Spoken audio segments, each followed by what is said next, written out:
കോൺഗ്രസിനെതിരെ രൂക്ഷ വിമർശനവുമായി ബി.ജെ.പി സംസ്ഥാന അധ്യക്ഷൻ രാജീവ് ചന്ദ്രശേഖർ ഗവർണർമാരെ മുഖ്യമന്ത്രി വിരുന്നിന് ക്ഷണിച്ച കാര്യത്തിൽ കോൺഗ്രസ് പറയുന്ന കാര്യങ്ങൾക്ക് മറുപടി പറയാൻ സമയമില്ല. ഭീകരവാദികളെ ന്യായീകരിക്കുന്നവരാണ് കോൺഗ്രസ് നേതാക്കൾ.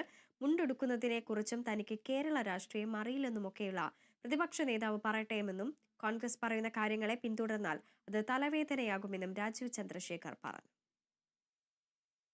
എല്ലാ ഇഷ്യൂസിനെ പറ്റി പറയാനും അതിനെക്കുറിച്ച് പറയാൻ എനിക്ക് അങ്ങനെ ആഗ്രഹമില്ല.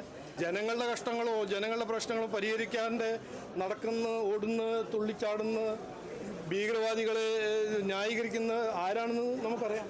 അപ്പോൾ അവർ പറയുന്നത് പറഞ്ഞോട്ടെ, ഞങ്ങൾ ചെയ്യും. ഈ കോൺഗ്രസ്സുകാർ രാവിലെ എണീറ്റിട്ട് സംസാരിക്കുന്നത് എനിക്ക് അതിൽ സമയമില്ല.